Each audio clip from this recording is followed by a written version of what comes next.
This is TJ Jones, the host of the State of the Saints podcast. And the State of the Saints podcast is brought to you by Manscaped.com. Over 2 million men worldwide choose Manscaped for all their below-the-waist needs. For those that love the Lawnmower 3.0, well, I got news for you. The Manscaped engineering team has confirmed that they have successfully created the Lawnmower 4.0. The Lawnmower 4.0 gives you the ability to turn the 4000K LED spotlight on and off when needed for a more precise shave. The new trimmer even allows you to customize your trim all through additional guards lengths, sizes 1 through 4. And looks-wise, it's sleek with a two-tone matte and gloss finish, even features a hot foil stamp, black chrome Manscaped logo. Show your more off loud and proud. Go to manscaped.com, use the promo code StateOfSaints, and you will save 20% off of the Lawnmower 4.0 as well as other Manscaped items. That's manscaped.com.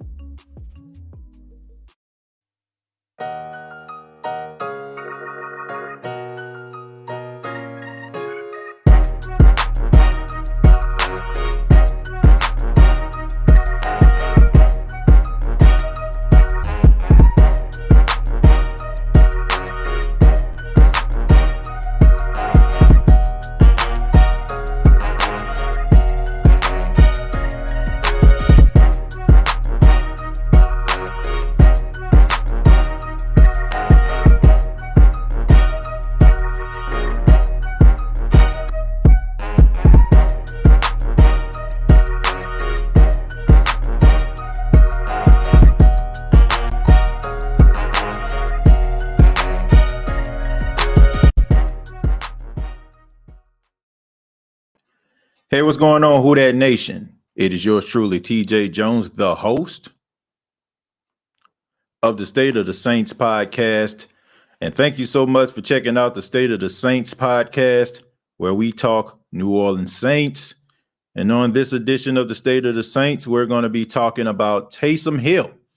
And we're going to be answering the question, are we overlooking Taysom Hill? But thank you to everybody that's falling into the chat. Thank you so much for allowing the State of the Saints podcast to be a part of your morning, afternoon, night, whenever you're checking this out. I really do appreciate it. And whether you're watching the State of the Saints podcast or listening to the State of the Saints podcast live, I appreciate that as well. And I want to go ahead and just give a special shout out to everybody in the chat: Jerry, Brian, Yarnick, Ian, HXDN, and Myron as of right now. And also Troy is up in there as well. So thank y'all so much. And let's go ahead and get started, man. I don't want to waste anybody's time. I don't want to just go ahead and prolong this situation. Let's go ahead and address the huge topic at hand, which is Taysom Hill. You know, for the last couple of weeks, we here on the State of the Saints podcast, we've broke things down. We even taken calls about, who do you feel would be the right starting quarterback for the New Orleans Saints? Rather you choose Taysom Hill, or you chose Jameis Winston, or you chose Ian Book like Brian did. But, I think a lot of people chose Jameis Winston. He's the logical choice in a lot of people's mind because of his resume, because he is a first overall pick, because he has starting experience. A lot of people felt like he was dealt a bad hand in Tampa, and going to the right system, he will become a better version of himself as far as the quarterback position. But with that, everybody was just quick to write off Taysom Hill, including myself. And, it's not so much about anything that Taysom Hill did personally or anything like that. It has a lot to do with the fact that a lot of people just don't see Taysom Hill as a every down, every game quarterback. Taysom Hill does a really good job in spurts, and sometimes I think we as fans and as people that evaluate the game, I think we look at certain situations in a small sample size. And we don't really look at the complete body of work, or we don't look at the complete situation at hand. because we fall in love with what we're actually seeing right now. But we don't answer the question, can that person duplicate their success? When people say things like Taysom Hill threw for 70+% of his passes when he was playing and starting as a quarterback for the New Orleans Saints, I can easily just go out here and say, well, you can look at the fact that nobody expected him to throw the football as much. It's almost like one of those things like it's hard for a team to prepare for a guy that they don't know what he's going to do. When you look at Taysom Hill, when he comes into the game, running one play and then leaving the field is one thing. But when a team gets a complete body of work on that player, will that player be able to make those adjustments? And that is what I was evaluating that was why I was evaluating Taysom Hill on, was the fact that do I feel like he can make those proper adjustments to make himself a better quarterback? And to answer my own question, that would be no. And that's the reason why I just assumed that Jameis Winston would be the logical choice here. Jameis Winston has that experience. He has that starting experience. He's been through different types of situations, and he understands situational football. Now, rather you want to say that, well, he was throwing a whole bunch of interceptions, or the fact that you feel like he just can't become any better than what he was in Tampa. I mean, that's your opinion. But I do feel like he's been through situations where he sat down in the film room and he was able to make those adjustments in order for him to win certain games. And I haven't seen that with Taysom. And I think Taysom, if something was to happen to Jameis and Jameis was out for a couple of games, I do feel like he would be able to go in and win some football games. But when we're talking about a complete season, when we're talking about 17 games, I just don't see that happening. I don't think that I'm overlooking Taysom Hill, because I think I understand what Taysom Hill brings to the table. I understand what Taysom Hill can do on the field, but I just question, can he do what he does on the field game in and game out without getting hurt? Okay, I mean, look, some of the things that we fall in love with Taysom Hill about on a regular game basis will get a guy hurt, right? If you were to do this every single game, you would get hurt. For example, people get all excited when Taysom Hill runs down the field full speed and drops the shoulder on a safety, and it's exciting to watch. But the thing about it is it's more exciting to watch because you know for a fact that he's not the starting quarterback. But if he was the starting quarterback and he was to drop his shoulder like that constantly, or if he was running down the field, we wouldn't want him to do those things. And I just feel like a Tiger can't change his stripes when it comes to him running the football and him running with that reckless abandon. I can't think that Taysom Hill in a real-time situation will try to ease up on a situation. I really just don't. It's just one of those things. I just feel like it's the football player in him. And I think that's one of those recipes to get a guy hurt. He would actually have to change a lot of things about himself, especially his running style and the way that he attacks the game. And I don't know if he'll be able to do that, and live with himself as being the full-fledged player that he can be. Okay? That's the reason why I chose that. I don't think anybody is overlooking Taysom Hill. I think Taysom Hill, regardless, is going to get some playing time with the New Orleans Saints because of how valuable he is as a weapon. I just think that he's more of a value as being a Swiss Army knife type player than he would ever be as a quarterback. And like I said, I mean, if you're Taysom Hill, why would you ruin a really good thing here? I mean, unless you just have to prove to yourself that I belong at the quarterback position. I'm just saying, man, you go to any other team, you go to any other organization, they're not going to use you the way that Sean Payton used you. So if you're going out there competing for the quarterback position, if you don't get that starting role, you're going to be on the sideline holding the clipboard. At least you know with a Sean Payton offense, you're going to play tight end. At least you know you're going to throw the ball every now and then. At least you know that you're going to line up and run between the tackles and catch the ball and be in red zone situations and be on special teams. I mean, the overall objective is to play football at this particular point. And I don't think that Taysom Hill would make as much money as he did if he was just holding a clipboard. I mean, this guy has the opportunity to make money and take care of his family for the rest of his life, being that Swiss Army knife role. And not only that, I mean, the guy is basically becoming a pioneer.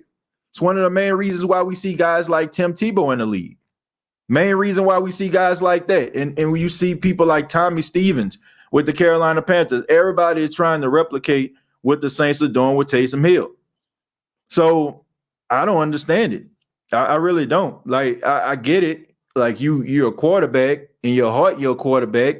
You play quarterback your entire life, and you want to go out there and compete. But I mean, honestly, if I didn't win the starting job in this particular situation, I wouldn't lose much sleep. I'd be like, oh, I gave it the old college try. Didn't work out for me.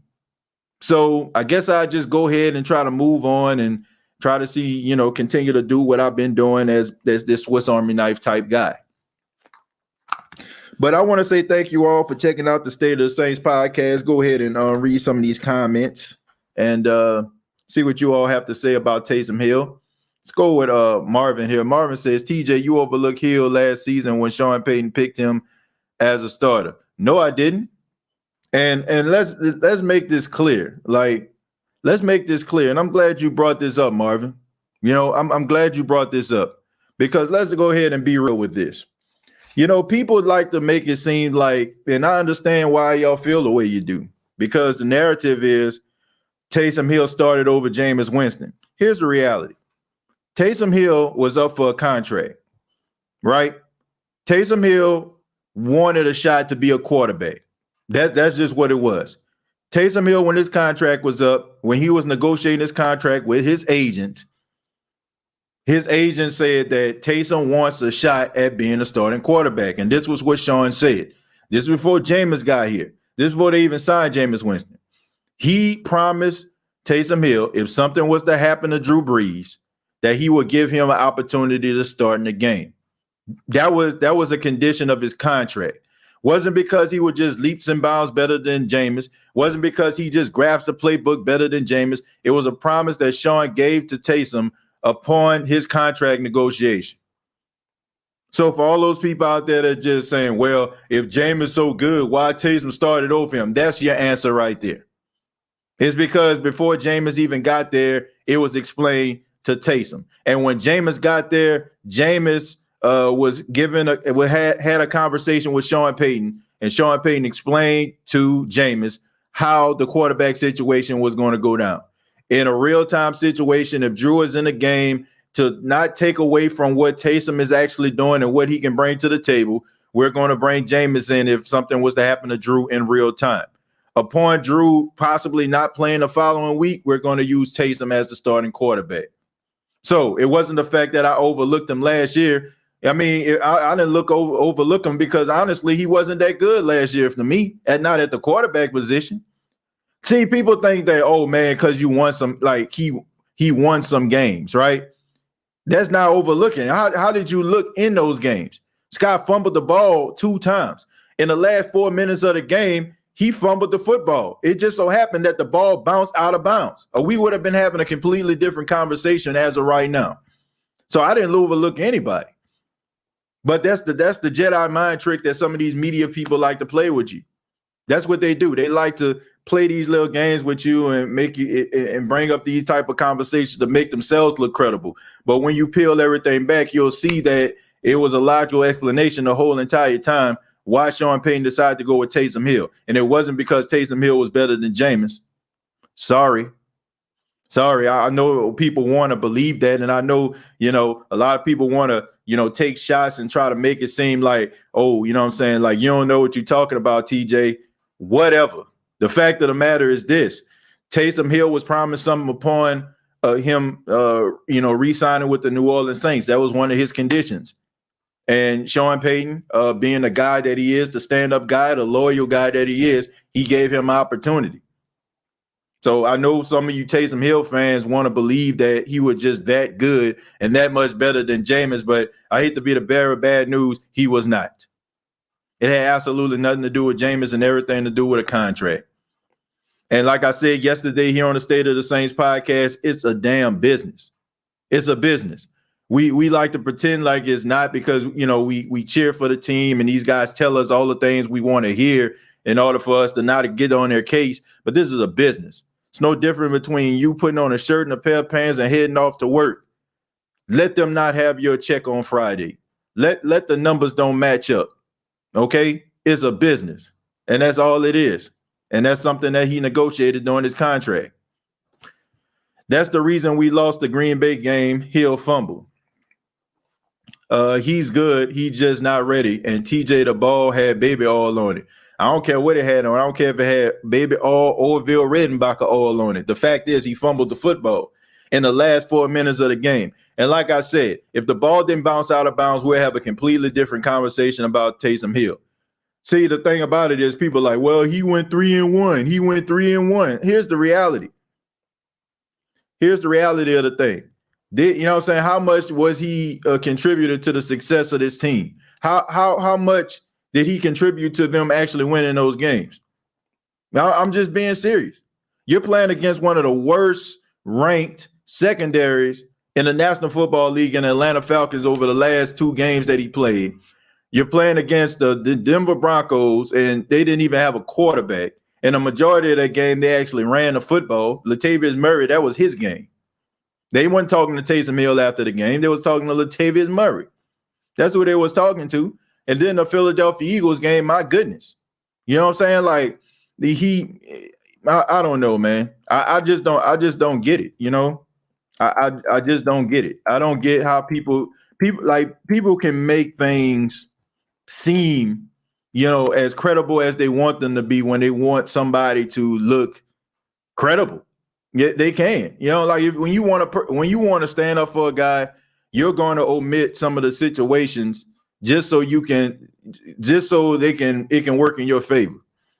But if you look back and you look at the situation, you'll see that Taysom Hill, you know, it was just mostly a promise by Sean Payton. It wasn't so much about Taysom being better than Jameis. It bothers me seriously. I would cut Taysom Hill if he wanted to start at quarterback. No more controversy. Look, I ain't trying to cut him because, I mean, he's valuable. I mean, he's a valuable player. Like, Taysom Hill is extremely valuable. That's just what it all comes down to. It has absolutely nothing to do with, you know, him as a player. I just think that when it comes to playing a quarterback position, he lacks. He lacks more than the guys that are playing that position right now. He looked bad in 2 games. Hill is good, can be better. Jameis is better and more accurate. That's why he'll start this year. Keep Taysom for special teams and backup quarterback. I agree with that. Taysom Hill can do what he does best, be a role player on the field and not a starting quarterback for the entire season. If something was to happen to Jameis and we need Taysom to come in and play a couple of games, I have a lot of confidence that he can win those games. I just question him playing 17 games out the season. He had a total of 10 fumbles last season. We didn't lose all of them, but he fumbled 10 times. Dude has serious ball security issues. That's the reason he's not a starting quarterback in the NFL, and he's on the bad side of 30. He did fumble quite a bit, you know, but I mean, look. This is like pick your poison, you know, like, okay, both of these guys are turnover prone. You know, Jameis throws a lot of interceptions. Taysom fumbles the ball quite a bit. So, I mean, it's basically like pick your poison. But if we're talking about the overall quarterback position, that's why you just got to look at it, like playing a quarterback position, playing the position of quarterback. Cass says media tries the hardest to paint the picture that Taysom was better than Jameis, not listening to what Peyton said. Oh man, let me turn my hat around. Turn my State of Saints podcast hat around real quick. There we go. All right. So anyway, media tries their hardest to paint the picture that Taysom was better than Jameis, not listening to what Peyton said. It's not the fact that they don't listen to what Peyton said. They want to create this controversy. That's what they want to do. They want to create this controversy between like the 2 quarterbacks. And, you know, it's just the narrative that they try to spin, man. You know, the media are some spin doctors. I'm just being serious. Like, I guess I'm considered like a part of the media, but some media, they're a bunch of spin doctors. You know what I'm saying? They just do stuff just strictly because of clickbait. You know what I'm saying? Like they clickbait individuals. You know what I'm saying? Like that's basically what they do. You know, like they like I was looking at this article today. You know, I can't remember the article, but They was talking about how Taysom started over Jameis, and they didn't even explain why. But if you're not a person that really follows the New Orleans Saints and didn't really listen to interviews by Sean Payton, you would be like, man, like, dang, he did start over Jameis. Why he started over Jameis? You know what I'm saying? That's what they try to do. That's what they try to do. Even like with on First Take, like when the Saints lost in the postseason, right? When they lost to the Buccaneers, they came out there and was talking about, when they needed a trick play, they brought in Jameis. They didn't even bring in Taysom for the trick play. Taysom didn't even play. Taysom was out with a knee injury. He was hurt. He couldn't play. But a person that don't know that Taysom Hill was hurt, you were like, man, you know what? Yeah, he sure didn't. He didn't play. He didn't play. That's what they do. That's the reality of the thing. See, they try to make it seem like, you know what I'm saying? Like Taysom is being chosen over Jameis, or Jameis being chosen over Taysom. And they'll just use these situations. But you have to understand, man, to the casual fan, the everyday sports fan that just watching ESPN, it's making a lot of sense to them. We as Saints fans, we understand what the hell happened. We know that Taysom Hill had a knee injury and didn't play. We know about that, right? There was a trick play early in the season that the Saints ran, and Taysom Hill was the one that conducted the trick play. That pass that he threw to Alvin Kamara to kind of seal the deal and put them in the red zone the last 2 minutes against the Bucks in the first game.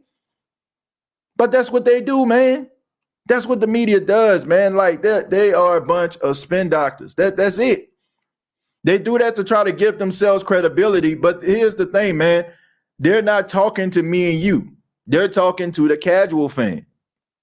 And if you're not careful, you'll fall into that little trap. You'll fall into it. But that's the reality, man. That's just the reality. The reality is these guys are trying to create this narrative that, okay, this huge competition. And how do you do this? You just completely put out a story and you eliminate the language, right? That was in the commentary that was said by Coach Sean Payton. That's how you do it. That's how you do it, man. I mean that's the best way I can break it down for y'all, man. There's a lot like it's about, shouts out to Kwame Brown. He basically said it, man. It's about, clickbait and, you know what I'm saying, and trying to get ratings and attention. That's all it's about. Chosen, thank you very much for the $9.99. Says, I don't think we overlooking Taysom. I think coaching staff realize he's a great football player when he plays the Swiss Army role. And Jameis is our currently the future quarterback until proven otherwise. Thank you very much, Chosen, for the $9.99. I appreciate that. And, I really believe that. And I don't think that Jameis would be trying to come back if he wasn't promised or given the opportunity to be a starter. The old college tried. Thank you very much for $2. Says, sometimes I don't be working out well for dudes. Yeah, I mean, look, sometimes you got to give it that old college try. And sometimes, when you do, it don't work out in your favor. Raul says, I love Taysom as the Swiss Army role. Keep the defense on their toes. I do as well. I think that I think that he plays that role really well. And like I said, he's not going to get a better opportunity than he has right now. He's not. He's just not going to do it. Cass says, let's get them thumbs up. Yeah, I would really appreciate that, man. If you like the State of the Saints podcast, you're enjoying the content, go ahead and give your boy a thumbs up, man. Tell me that you enjoying it, and if you're new to the channel, please subscribe to the channel. I would appreciate that as well. Taysom is not a true quarterback, everything else but that. I won't say he's not a true quarterback. I mean, he's a quarterback. But the question is, Ben, is he a really good one? Is he a starting quarterback? I think he is a quarterback. I mean, he can throw the football, you know what I'm saying? And he pretty accurate at times. But can he consistently play the quarterback position at a high level? I question that. His ability to play the quarterback position, he can. At a high level every single game, the way that we need him to be to put us in a position to be a champion, I question that. Honestly, Taysom should have been benched in Philly game. He was awful. Yeah, he wasn't very good, man. He wasn't very good in that game. But the Saints altogether, even defensively, they weren't very good. So I mean, that was a collective effort. I'm not going to just completely put it on him. They weren't very good in that game. That's the reason we lost to Green Bay. I already read this. Let me scroll down a little bit more. Let's go to JJ the Plug says Taysom Hill is simply not the fit for the starting position. I don't get why Saints fans don't accept that. He simply isn't that guy. He can run fast. That's about it. Jameis is a real gunslinger. JJ, thank you very much for your comment. But a lot of people like Taysom. If I'm just being honest, because we fall in love with the grind. We fall in love with the passion. We fall in love with the heart. Like, it don't take much for us to fall in love with a player as Saints fans sometimes. Like, if we see a player out there really trying hard, really working hard, like, we just want that guy to succeed so bad that we have this allegiance to this guy. And we'll put ourselves out there because we want that guy to succeed so badly. I mean, you think about back in the day, right? When Michael Lewis was on the team, the beer man, right? Great story. Was a beer truck delivery driver or whatever, a beer delivery driver. He go from that to being a kick returner. All of a sudden, we give him the nickname, the beer man, and he was like a fan favorite. Like we just fell in love with Michael Lewis. We wanted him to make the team so bad, right? When he ran back that kick in preseason, he made the team. We were excited about that. You think about Fred McAfee back in the day, man, special teams guy, right? Wasn't the fastest, wasn't the strongest guy on the team, but he gave everything that he had on special teams, and he was a favorite. That's just the way that it goes sometimes, man. Pierre Thomas wasn't the favorite, right? It was Reggie Bush. It was all these other guys. The Saints tried so many times to try to put Pierre Thomas on the bench, and no matter who they put out there, Pierre Thomas just always outplayed them and always had a starting spot. He became a fan favorite. That's just the way that it goes sometimes. We have this invested interest in these guys, and we want them to succeed so bad, and Taysom Hill is just up next. So when we see him dropping the shoulder, when we see him blocking punts, when we see him playing gunner and running down there on the field and being the first one to tackle a guy, and he playing at the quarterback position, we like this guy. We like the hustle so much that we want him to succeed at anything that he goes after. And we want him to succeed so much, we start to support him.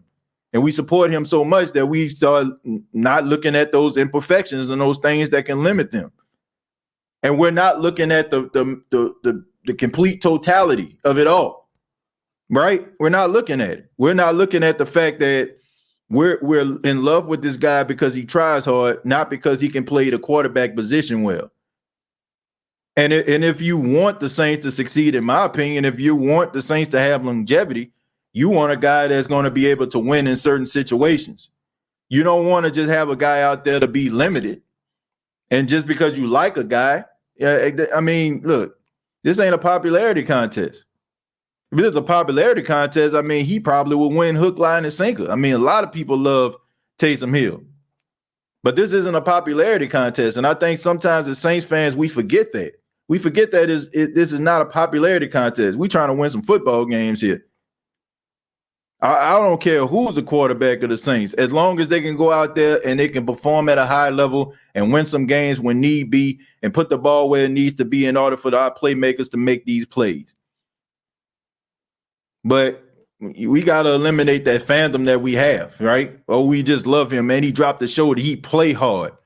A lot of guys play hard, man, but don't mean they the right guy for the job, And y'all seen the movie Rudy? Rudy tried hard, right?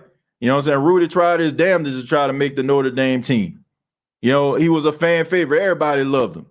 Whole crowd at the end of the movie chanting Rudy because of how much he hustled. And every time, they had practice and everything like that, he was out there. He was getting knocked around, slapped around by those bigger guys. But guess what? He had a lot of heart. But guess what? As much heart as Daniel Rudy had, he wasn't the best player. He didn't put the Fighting Irish in the best position to succeed. So, I mean, it is what it is, man. Hakeem said, I already read that one too. let's go to Damian. Much respect for Taysom, but I'm not with him sticking to that Swiss Army roll, in my opinion. Yeah, I agree with that, man. I think it's best for him. I think maybe wrong. Winston is our best hopeful option. I think we saw the ceiling for Hill. That's why the media is 100% complete hot garbage.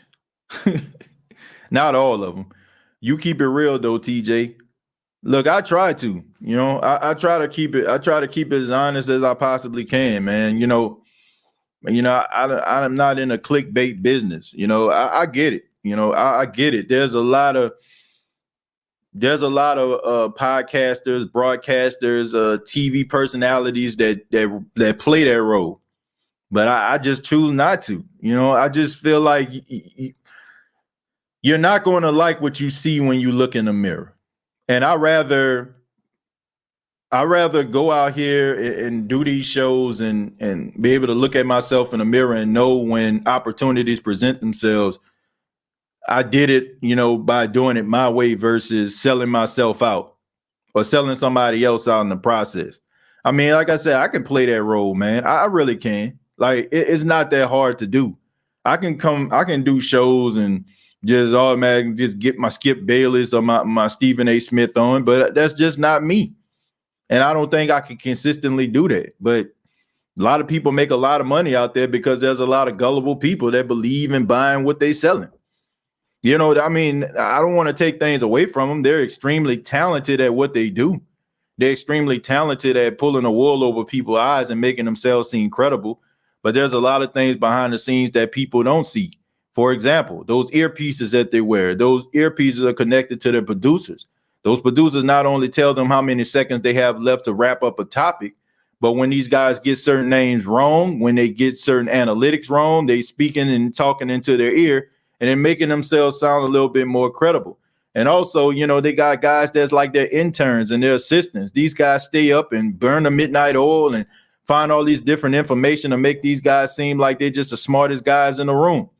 Then you got those guys that are the silver tongue type guys, right?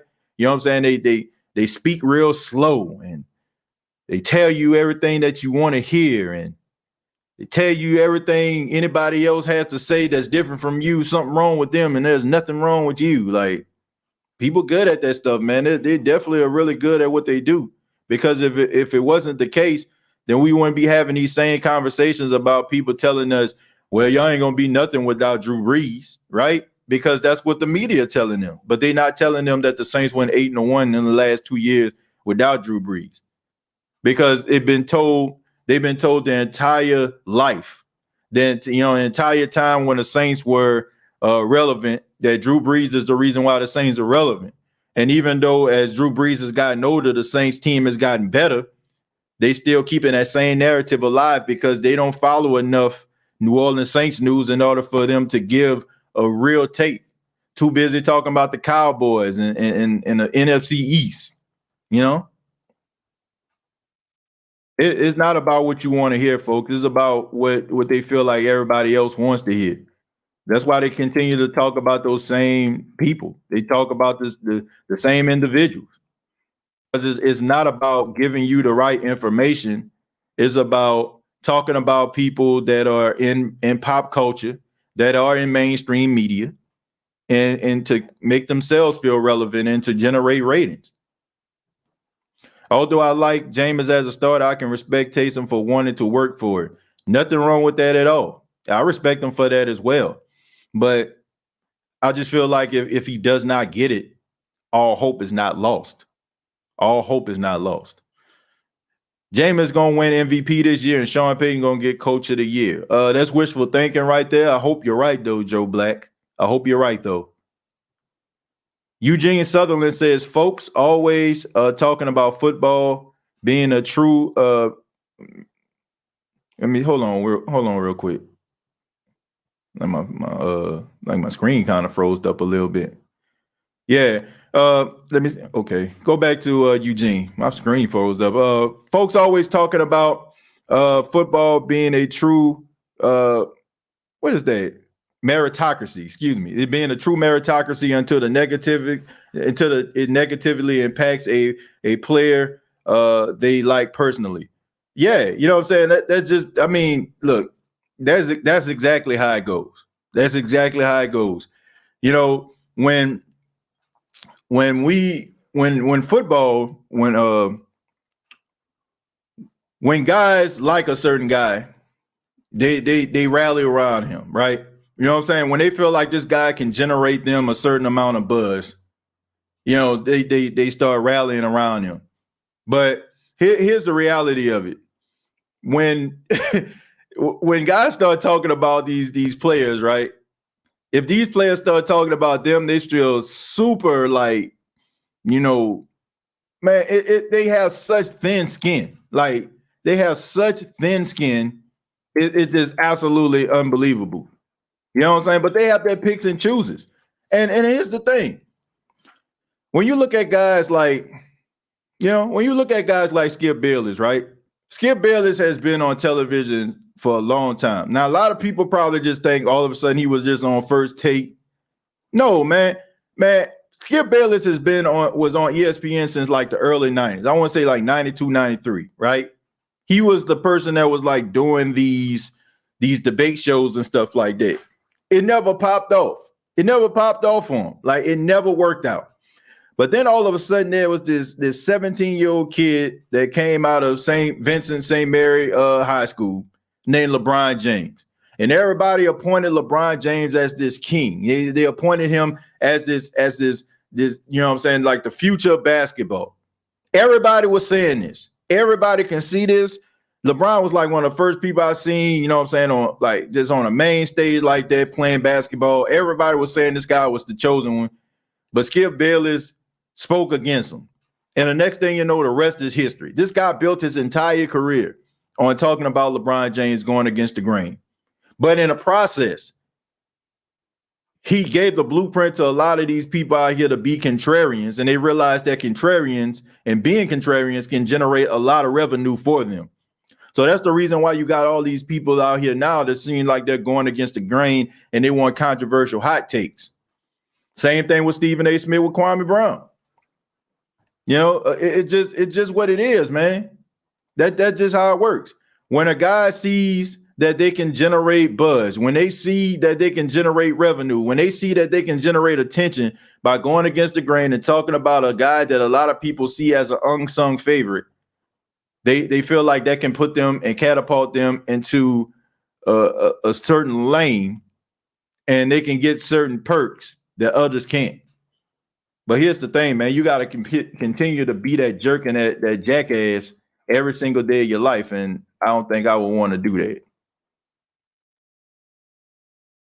I mean, to me, trying to see, man, my screen is continuously freezing up. I apologize for this, folks. Don't compare Jameis to Jamarcus Russell. Jameis worked at his craft. Yeah, Jamarcus Russell was just happy to get some money, and that's cool because that's what you go to the National Football League for. That's what you go there for, right? You go there to take care of your family and put yourself in a position to be able to take care of your family, your friends, and all that kind of stuff. Yes, that is true. But at the same time, man, you got to continuously work, right? When you get there, Jamarcus Russell was lazy, and he was just happy at just making it. But you got to do something when you do make it. Hey, TJ, I think we will be fine this year, especially with our running game. That fullback we signed, Alex Amir, is something serious, folks. A top 5 O-line, we good. Yeah, if they run the football and they play good defense, they'll be okay. You know, I don't think they're going to be having Jameis throw the football all the time. Reading comprehension specialists. They were both first overall picks. Point is that first overall picks guarantee nothing. Not a thing. You know, it's a mind frame. Some first overall picks work out, some of them don't. Jamarcus was super lazy even in college. Jameis is nothing like Russell. Yeah, I mean, Jamarcus Russell just had an amazing arm, man. He just had amazing arm talent. And but he was lazy. Jameis isn't lazy. That's one thing you can say about him. If Baltimore can structure an offense that makes Lamar Jackson an all-pro, I am certain Sean can do the same thing for Taysom Hill. I disagree. Lamar Jackson is better than Taysom Hill at the quarterback position. That's just what it is, right? And that's the thing. Like we have to stop making it seem like guys aren't better than other guys. Like just because it works for Lamar Jackson don't mean that it's going to work for Taysom Hill. Like we forget that Lamar Jackson was a Heisman Trophy winner. We forget that Lamar Jackson took the Louisville Cardinals and and had them in bowl games. We forget about those type of things, right? This guy isn't just some bum off the street that just came there and then all of a sudden, we're going to have him playing a quarterback position. No, this guy's been good. This guy's always been talented. Taysom Hill was talented at BYU, but he was always hurt. Like he wasn't on that same level as Lamar Jackson was. Lamar Jackson was one of the most exciting college football players in college football history. And I think that we need to take account of that. I don't think that you put Taysom Hill in Baltimore, I don't think you'll have that same result. I just don't. Lamar Jackson is just on another level when it comes to talent. And I think that people think that all read option quarterbacks are created equal. No, they're not. Okay. I don't know if y'all ever just sit up there and just watch Lamar Jackson play the quarterback position, but dude is like really special at throwing a football, and he's really special at running that read option. I mean, no disrespect to Taysom. Yeah, he'll drop the shoulder. Lamar Jackson got dudes dancing around out there, man. I don't see Taysom doing that. Taysom got that straight line speed. I mean, Lamar is like super elusive. He becomes a running back. He becomes a running back when he takes off.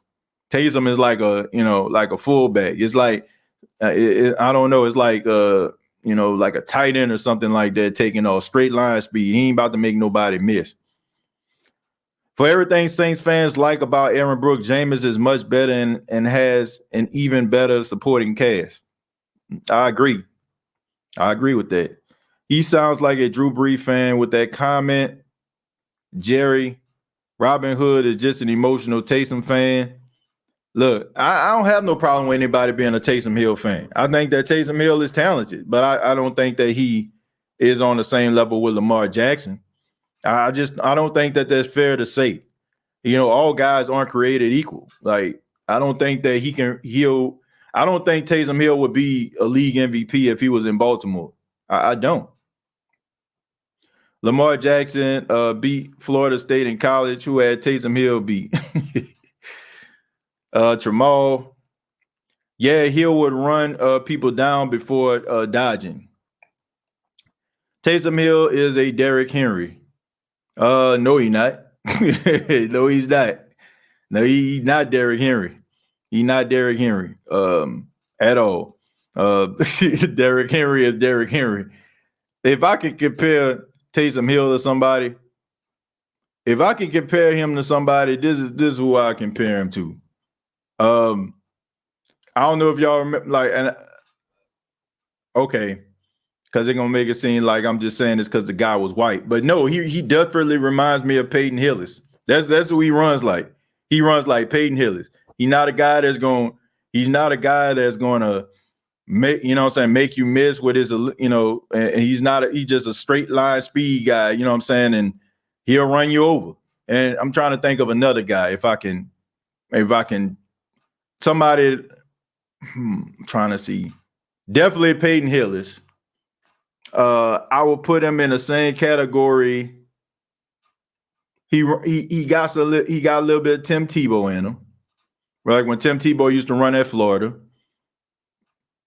If I could think of just a running back that's out there right now, probably playing the league, he remind me a little bit of Natron Means. I don't know if y'all remember who Natron Means was. Natron straight line speed, wasn't making nobody miss. Can get those extra yards. That's what he reminds me of.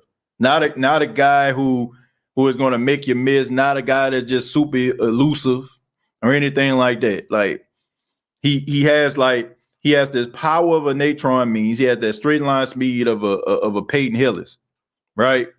And you know what I'm saying? Like that's just who he reminds me of. Like Derrick Henry, like, no, sir. No.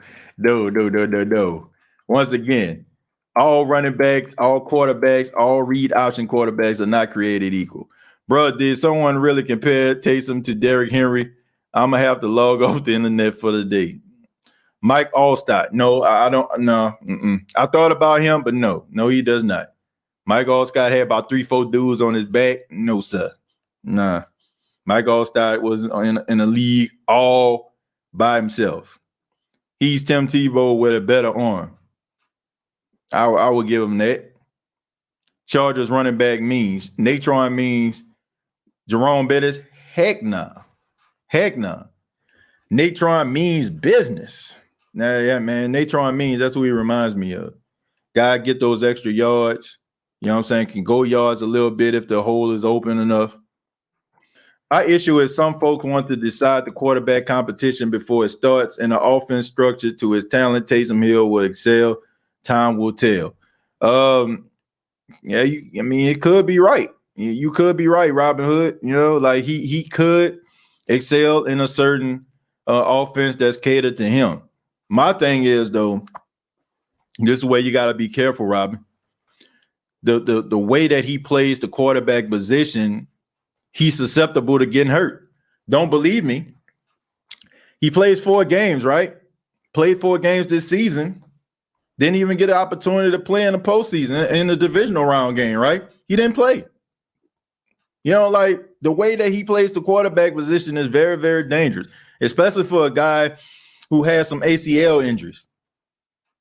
You gotta keep that in mind, man. If he is going to continue to be a quarterback in the National Football League, you're asking him to have to change a lot of things about himself. And that's, you know, and I feel like that's something that he probably wouldn't be willing to do, because it would be as if you're taking something away from him. That's my only concern. Like, yeah, you can structure offense around him, but the way that he plays a little reckless, man. Like he plays a little reckless to a point where, man, you can't be dropping your shoulder and jumping over guys and all that kind of stuff. Like if you're playing a quarterback position, because the team is now officially on your back. You got to make better decisions. Hey, TJ, do you remember Christian Okoye, the Nigerian Nightmare? Yeah, I remember him. Yeah, I remember Christian Okoye for the Chiefs. Yeah, man, he had this big mystique about running people over until he met Steve Atwater, and Steve Atwater laid him on his tail, and then next thing you know, you ain't hear about him no more. If you don't want to play special teams, you're about to get cut. Nah, I don't think you're gonna play special teams. They're gonna have a role for him. Lorenzo Neal Sr. and we have Jr. I'm excited. Yeah, Lorenzo Neal Sr. was one of the best fullbacks in football. I think Damian Tomlinson would tell you that. Taysom, first read is to take off. They won't work for 17 games. Not at this level. You got to slide, go out of bounds, live for another day. You aren't a running back. That's my only issue with that. I just feel like, you got to change a lot of things about yourself. LMG Sayal says, we shouldn't count the Denver game. They literally had no quarterback, and I think Sean just wanted to run and take care of the ball. The fumbles were definitely a problem, but both picks this year were a tip. Yeah. That is true, man, but I could say one of those interceptions, if you look at it, I mean, threw it into triple coverage, man. You threw it to triple coverage. I mean, I don't know what you think was going to happen, but But look, here's the thing. Like I said, man, you just gonna have to change some things about himself. I'm not saying that he has a 0% chance of starting. I'm just saying that Jameis has a stronger chance to start than he does. And I just think that he's going to have to really, really wow the coaching staff. I really do, in order for him to be a starter. I think they already have their mind made up about who they want to start or who they want to get that job to. And when people say stuff like it's his job to lose, I really believe that. Like, I really think that they're coming in believing that that Jameis Winston is going to be the starter. And the only thing he can do is just change their minds about that. Him, I mean Taysom. Saints require quarterbacks that can throw downfield. Our receiver room is long runners. Taysom doesn't have that arm. I think Taysom has a good arm. I think he needs to work on his downfield accuracy, though. I think he has a nice arm, but them down the field throws, man, they looking like punts. Like, we look at some of them plays when he threw the ball deep. I mean, Emmanuel Sanders just made a really good play coming back for the football. It was like almost like he was fielding a punt, man. Like, man, whoa, wait a minute. Eugene says, I can still hear the clack from the pad when a Collier versus Atwater happened. Taysom is another Thomas Jones. Thomas Jones. That's a name I ain't heard in a long time. Jerry giving a shout out to Dada. Robin Hood says, I agree that he plays with reckless abandon, but he can adjust his game similar to Steve Young. I guess he could, Robin, but man, I know Sean Payton said he reminded me of Steve Young, but he don't remind me of Steve Young at all. He just don't. Like, he don't remind me of Steve Young. If I can put my finger on it, like I said, I'm trying to see who does he remind me of. If I can think, I'm trying to think of some quarterbacks.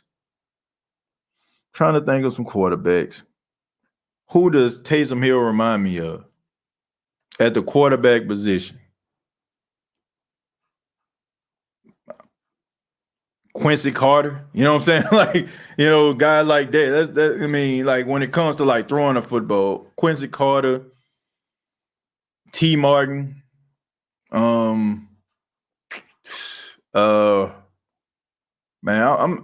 have to come up with some guys. It's a good one. Cardell Stewart. Yeah. That's a good one. Cardell Stewart. That's kind of who he reminds me of. Chase Daniel? No, you don't remind me of no Chase Daniel. It's about Kill Smith. No, I ain't gonna do it like that. This is perfect right here. This is perfect. This is what perfect right here. Kaz wins with the Cardell Stewart.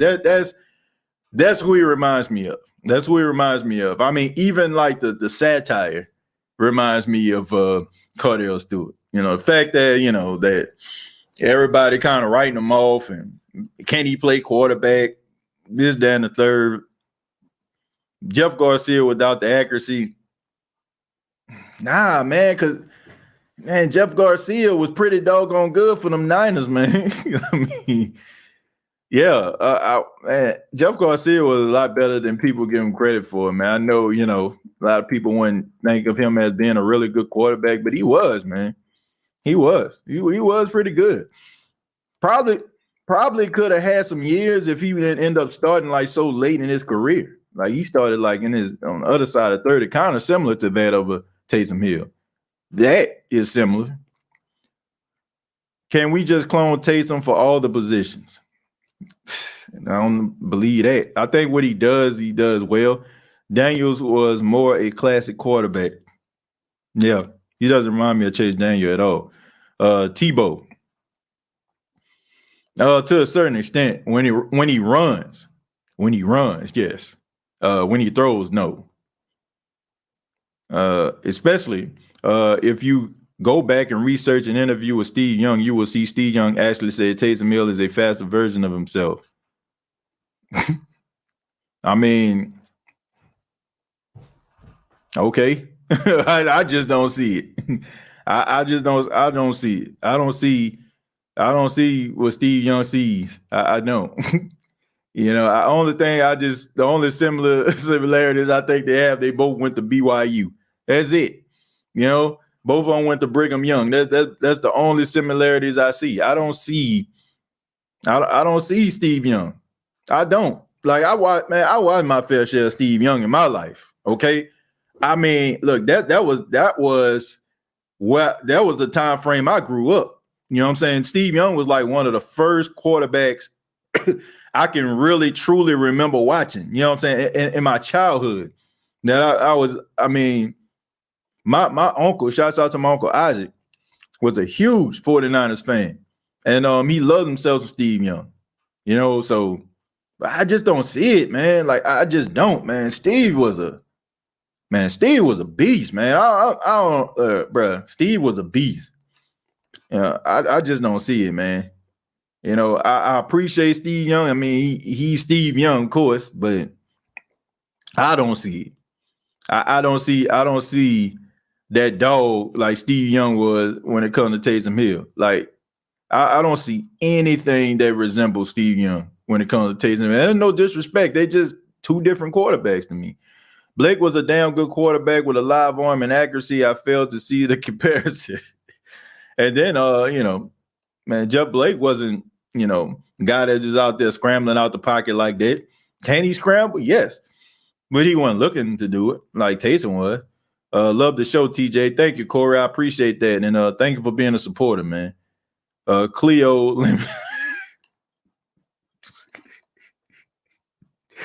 Look up Bobby Douglas with the Bears. That's Taysom. Yeah, I remember that. I remember Bobby Douglas. I can see some of that. I can see some of that. Hill's a more athletic Derek Carr. No. I want to put him in Derek Carr territory. Derek Carr is a lot better than people give him credit for. Cardell Stewart, I met him in person. Pittsburgh ran him out of town for being the wrong color. I think it. I just think that the world wasn't ready for what Cardell Stewart was given.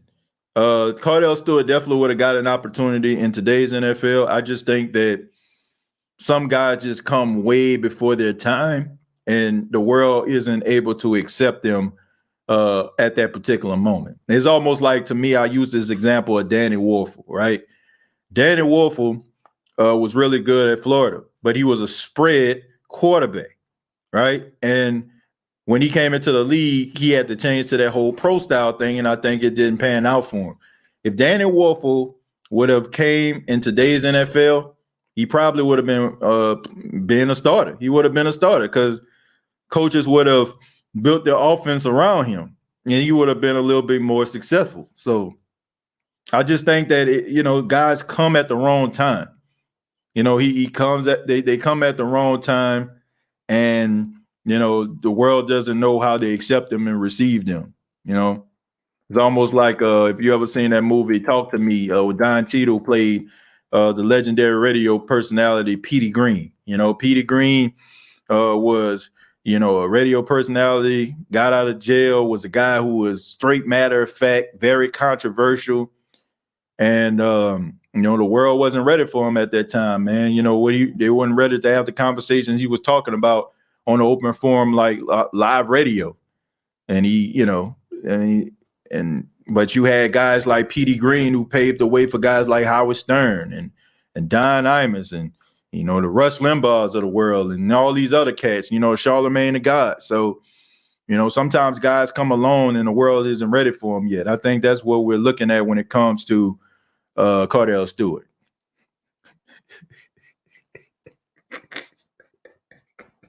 This man throwing out them names. Andrew McPherson. No, man. No. Steve Young and Sean Payton see Steve Young and Taysom, but you don't. Okay. I don't. Sorry. What you want me to say? Bro, you ain't gonna win this argument. First off, this is my show. And secondly, I can say whatever the hell I want. And you can't put a square peg into a round hole, Robin Hood. I'm sorry, bro. Like nobody is buying what you're selling, bro. Like nobody is buying this. Like you're the only person on here that's talking this greasy. And the thing about it is, man, it's not even hot grease. You know what I'm saying? You dry grease. The grease is turned white, my friend. Nobody is buying what you're selling. Right now, you're basically you're trying to sell meat to vegetarians right now, dog. You know what I'm saying? Stop wasting your time. Like nobody sees this. And if you don't believe me, and you know what I'm saying, if you don't believe me, does anybody see?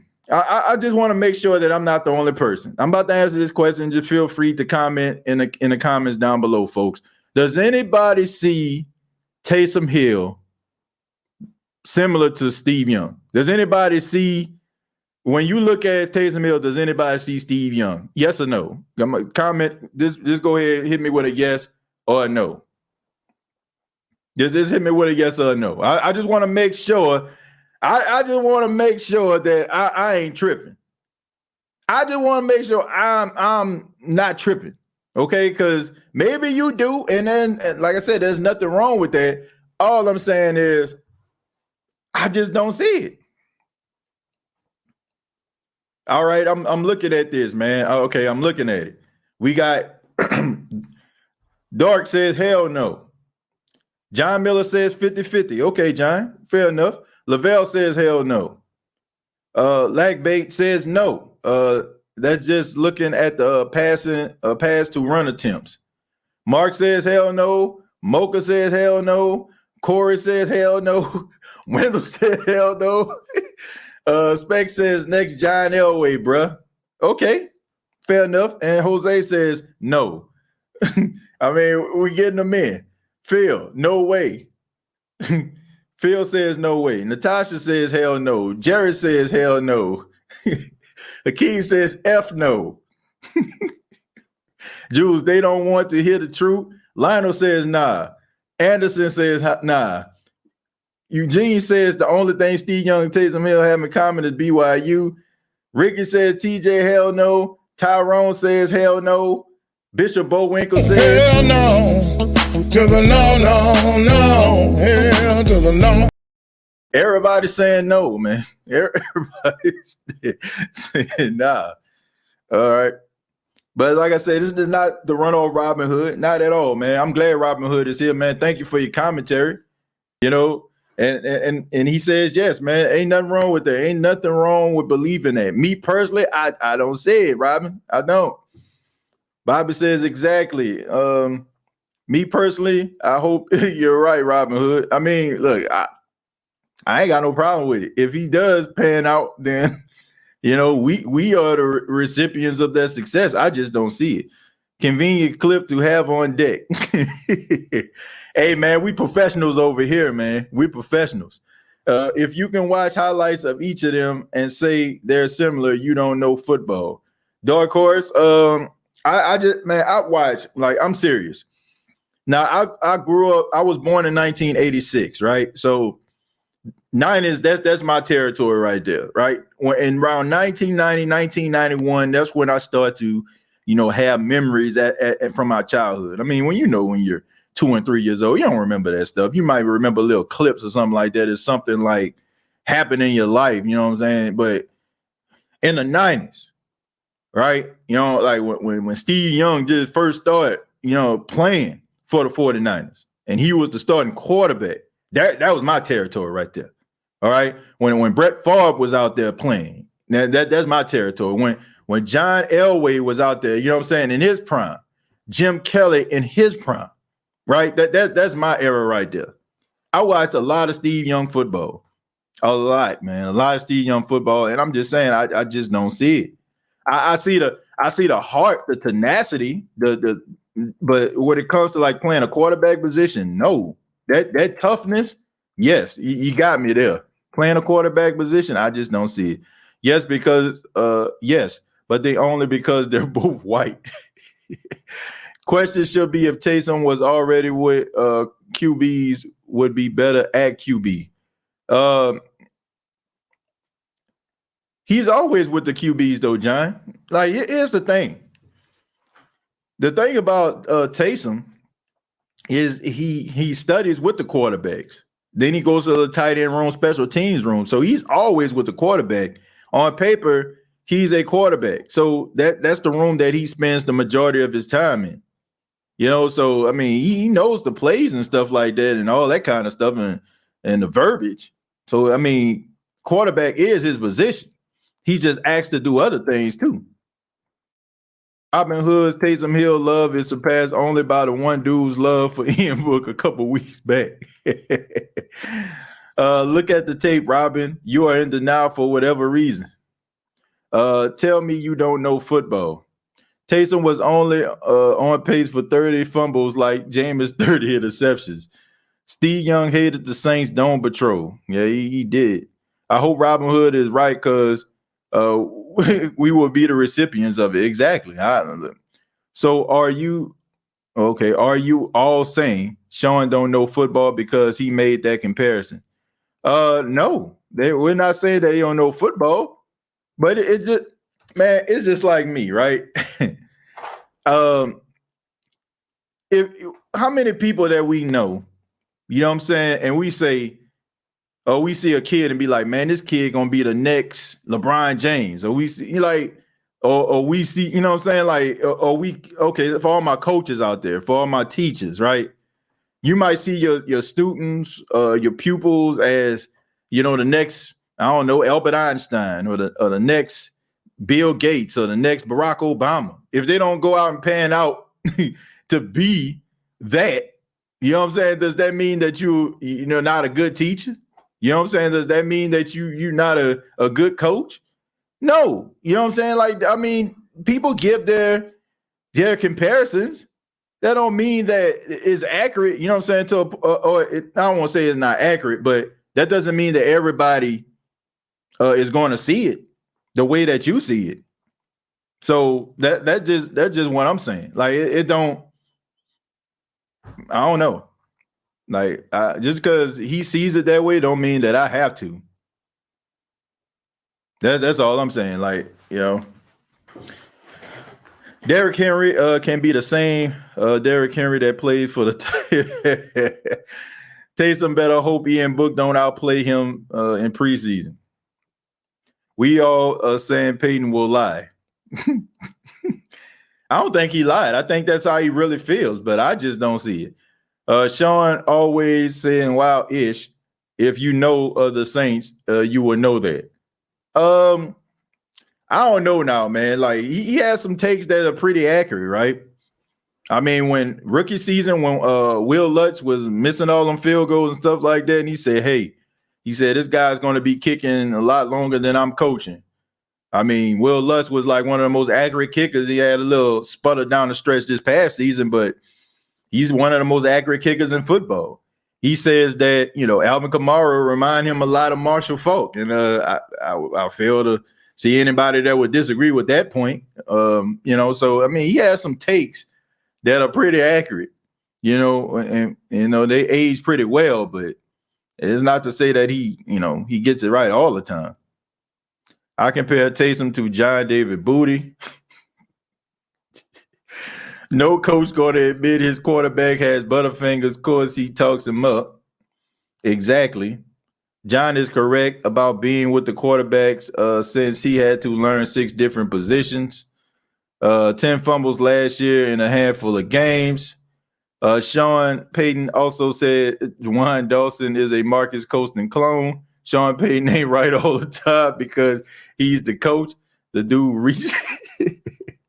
Yeah, y'all ain't gonna let him have it.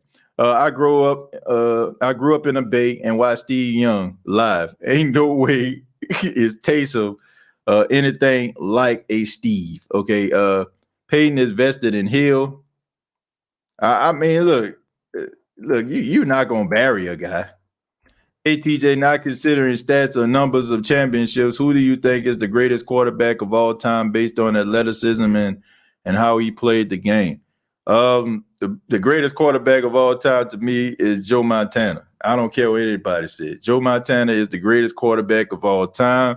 Joe Montana was out there winning Super Bowls when you can go at people's knees, when guys can get German suplexed, when guys get concussions and still come back into the game and play like they just got a, you know, like they just sprained their finger or something like that. The guy was out there balling. Joe Montana is the greatest quarterback of all time.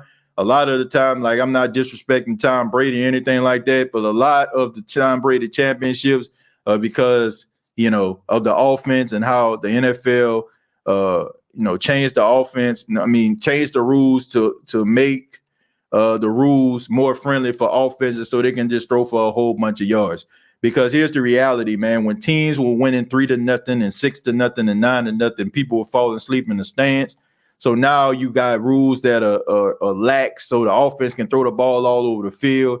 You got wide receivers that can run across the middle. You got guys that can throw the ball deep. You got, on 3rd and 15, you can attack the quarterback, fall at his legs, and automatic first down, and it resets the it resets the downs, and you can go down there and start scoring. All these different rules are skewed to make, Tom Brady, he's so legendary. And Tom Brady is a legend, and he's definitely one of the greatest quarterbacks of all time. But for me, Joe Montana is the greatest quarterback of all time, hands down. I don't even think I guess, if you want to debate it, and honestly, it's nothing really to debate. It's almost like it's like saying who's a better running back out of Adrian Peterson and Jim Brown, right? You know what I'm saying? Like, you can't compare those guys. It was two different eras. It's two different eras, man. Jim Brown, who was a really good fullback. I mean, Jim Brown was the fastest guy on the team. And that was during the time when segregation, and some teams, they just wanted, they wouldn't even draft a guy because he's black. But he probably was more talented than half of the guys on his team. But they just didn't draft him because he was black. So you had a lot of these things going versus Adrian Peterson, who's doing it when guys are like hybrid guys, 300-pound guys running 4.5s and 4.6. That's insane. You know what I'm saying? That's insane. Yeah, but to me, I just feel like when we start comparing guys and comparing players, I think we have to look at the era in which they played. That's why I think it's absolutely ridiculous. Like when people like who bet out of Jordan and LeBron, like that's ridiculous. Like that doesn't make any sense when you think about it. You look at the NBA today and you look at the way the NBA was when Michael Jordan was playing. It's two completely different NBAs. But, if you look at like some of the things that we argue and we lose sleep over and we getting mad at our friends about and we logging off about it, it really don't even make much sense. But for me, who the best quarterback of all time to me would be Joe Montana. I agree, Tom Brady, candidates. When last in the old school football, that's why I say Drew is better than Brady besides Drew's records. I think Drew is more accurate than Tom Brady. I think that Drew Brees, I don't know, man. I think that Drew Brees was the better quarterback. I think Tom Brady was the best winner. I think he's the greatest winner of all time. I'll give him that. Love your thinking, bro. The 49ers and Saints used to be in the same division. Yeah, the NFC West. Jerry gonna shout out to Piano Dean. I agree, Montana with Favre a close second. I wouldn't put Favre as the greatest, but Piano Dean, I got you. I understand why. Guy was tough as nails. Iron Man. Randall says put Marcus Williams at cornerback and Taysom Hill at strong safety. Nah. Marcus Williams is good where he at. He don't need to be around nobody cornerback position. He good at safety. All jokes aside, TJ, I hope Taysom is getting his issues together because we might do need him behind center. Yeah. That's why I said, man, I hope he do. That's because Taysom Hill has baby hands. 10 fumbles in a small amount of games. Nah, he can chill. Only wait till his number called. Jordan versus Bird, though. I guess if we talk about playing in the same era, who was the best? Who was better out of Jordan and Bird? Jordan was better than Larry Bird. I mean, Larry Bird was a one tough SOB. You know what I'm saying? Like I ain't even gonna say it. Like Larry Bird don't get the credit that he deserved for being like one of the best. Like, I'm not buying into that whole thing, and I get it, right? A lot of people feel like Bird was elevated because he was a white boy. You know what I'm saying? Like because he was white in the NBA during that time when people, felt like they needed that great white hope, because that's what they called him, right? You know what I'm saying? For him coming from French Lick, Indiana, going to Indiana State, going to Boston, predominantly a white area, they looked at him as the great white hope in the NBA for some apparent reason, thought, oh, we need this white guy in order for us to become a global brand. And but at the same time, I understand their logic, but he deserved all of the attention that he was getting. That guy was tough. one of the best shooters that you ever seen. You know that he had to be scrappy, man, because a lot of the brothers tried to try him because they was looking at this press clippers and they was like, man, this boy ain't that good. Yes, he was. And then, he led Boston to some championships. So, but to say he better than Michael Jordan, no, I don't believe that at all. He wasn't. Yeah, they sure was. Tom Brady is the beneficiary of great defenses and good field goal kicking. Farmers is top 10, but not top 5. Favre. Oh, yeah, he top 10. I want to put him top 5. Label Brown correct and kickers. Tom Brady always played with the best defense, with the top defense. I mean, but he still had to win some games, though. You guys do realize to this point, Jameis has completed more passes to our defensive back than our receivers. I haven't seen that yet. So Marcus Williams hit the Posturepedic, hits like a Posturepedic mattress. I just look. If this was 2019, I would agree with you. But dude was laying that wood last year, though. I ain't gonna like. Marcus Williams has improved tremendously as a tackler. Like, go back and look at the season last year, Jamal. Look, man, that's what I was saying at the beginning of the show, man. We gotta stop allowing these narratives like to create our, warp our minds. We gotta stop doing it, and we gotta allow guys to develop because we're doing ourselves a disservice. And we're not appreciating what a guy has to bring to the table if we already just automatically assume that the guy is an open and shut case. Marcus Williams played his best season as a New Orleans Saint last season when it came to tackling and making decisions. Man, the dude was good, man. The dude was good. Like Marcus Williams played really, really well. He shut my mouth. Like, I'm being serious because I was pretty much bad mouthing talking about him as a tackler too. But dude was laying that wood last year, man. I gotta say, like he didn't miss many tackles last year. Bird was a problem. 3-time NBA champion, 3-time MVP. Respect. I hated them Celtic teams, but they were great back then. Yeah, I mean Danny Ainge and Robert Parrish and Kevin McHale. Yeah, them boys were good, man. Them boys were good. Most successful of all time. Taysom put the ball more on the ground than a homeless man under a bridge. God, dog. Don't think that we're going to bite on the Jordan versus Bird, TJ. Honestly, I like both. Bird was dirty to some people, but he was good. Look, I ain't trying to have no debate. All I'm saying is, like, I just feel like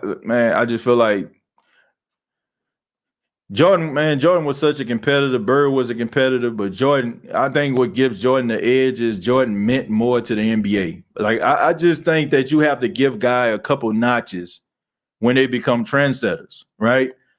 Being elite and great on top of being a trendsetter. I think you got to give a guy some credit. Like, how did that particular player play, and how many players did he influence? Think about this right now. Jordan retired in 2003. So what was that, about 18 years ago? People still wearing Jordans right now.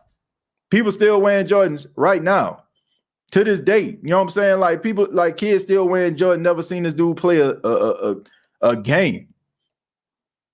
Like, he's so influential. You know, like he's so influential to the game on and off the court. So when you're great and you're influencing people across the country and around the world still, like, you have to you got to give a guy some notches. Like, when you look at guys play, when you start like evaluating championships and games and situations and drive and determination, and then all of a sudden you're like, man, they're on the same playing field. You got to start looking at other things too. So to me, Jordan meant more to the game of basketball than Larry Bird did, even though both of them were really great players. Marcus Williams going to be a top 5 safety this upcoming season. Saints need to bring back the year when was coming out with the wood and playing smash mouth borderline penalty football. Well, they definitely play penalty football every year. Plenty of flags being thrown. Anthony says Mark not better than Jeremy Chin. Yeah, Jeremy Chin on his way. He up next. He up next. Jordan, Bird, Magic, Dressler, old school legends. In my opinion, there is MJ, then everyone else. GOAT. TJ, you said Marcus Williams improved tackling. I have to hit you with the Bishop Bullwinkle, my brother. Nah. I got to hit you with the Bishop Bullwinkle. I got to hit you with that. Because, like I said, if you're looking at it, then you're doing yourself a disservice. You know? I mean, this dude improved as a tackler. I mean, all I gotta tell you to do is look it up. Just go look at like how he played last year. That dude improved as a tackler. TJ, do you think they're going to start the rookie on side of Lattimore? Yes, I do. If Peyton helps Jameis, he will not leave. He'll stay and get paid here. No way Mickey, Sean, or Jeff groom him for another team, and you still don't have a proven NFL starting waiting. Yeah, he ain't going nowhere if he can resurrect his career. Favre was a turnover machine. People tend to look past that fact. I wonder why. Greatest NBA player of all time is Clarence Witherspoon. No, I'm just trolling. I know you were. You got to be. I would cut Taysom Hill and free up money for the draft picks. I don't think they need to cut him. You know. I agree, but at the time of Jordan's prime, I don't think the game was as commercialized. I think when you talking about his prime, I would say in his prime, not in his earlier career. In his earlier in his career wasn't. Late in his career was. Bird prime rather. Jordan had that killer instinct. That's what the NBA is lacking today. Jameis is going to take the New Orleans Saints to a championship. It's attainable. If Rex Grossman and Jared Goff can lead their team to a Super Bowl, why not Jameis Winston? Michael Thomas is going to be the best receiver this year. I'm calling it. Watch how he balls out. I hope so. He did. The NBA was struggling for a viewership popularity standpoint. Magic and Bird as rookies changed that. The rest is history.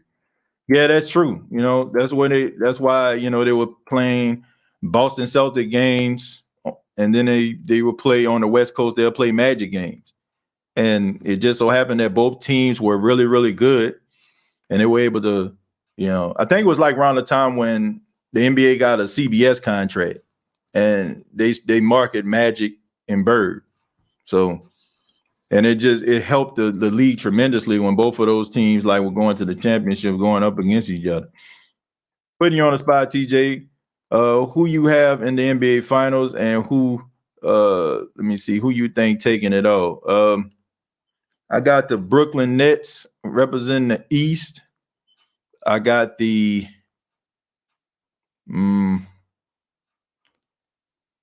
Lakers representing the West. All right, I think the Lakers going to find a way to get themselves into the championship. I think the Lakers had a lot of guys that were hurt earlier in the season. The reason why why their seeding is so low. But, I think they're going to end up making it between LeBron, Anthony Davis, and the referees. They'll make it.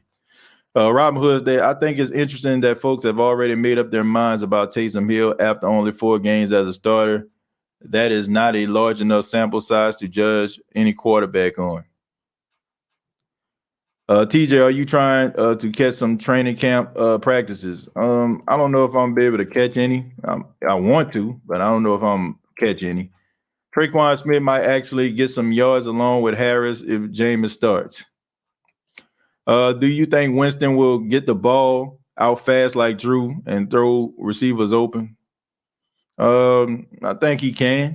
I think if you're asking me if he's going to be the same type of quarterback as Drew, no. But I think that he'll be able to compensate well. TJ, I was looking at our D-line. We're going to have the youngest in the league. That's good. I mean, that's guys that you can develop to be what you want them to be. Lakers got the best defense in the NBA too. Yeah, I mean, look, like I said, they had some injuries. So because of those injuries, they had bad seeding, but they can run the table. You think the Clippers should blow it up if they lose first round? Yeah, I just don't think that Kawhi Leonard and Paul George are a good mix, man. I just don't. I just don't. I know they got Rondo out there and stuff like that, but I don't know, man. There's a black cat around that franchise somewhere, man. Or somebody got a chicken bone or something like that. There's in the Clippers office or something like that. Underneath the Clippers office, I don't know what's going on. These guys just can't get out there on weight. My goodness. What's the over under on touchdowns for Deontay Harris? If I'm a betting man, I'm gonna say Deontay Harris. I have about 5 touchdowns, and probably 2 on special teams. Jerry, giving a shout out to Eugene and also to Therese. Yeah, man. I think he's gonna have like maybe 7 touchdowns total, 5 touchdowns. As a receiver, 2 in special teams. You think Luka is the best young player in the NBA? No. I think Zion Williamson is the best young player in the NBA. Then Ja Morant. I mean, you got so many different guys. You got LaMelo Ball. He's coming up. Devin Booker. You know what I'm saying? He's really good.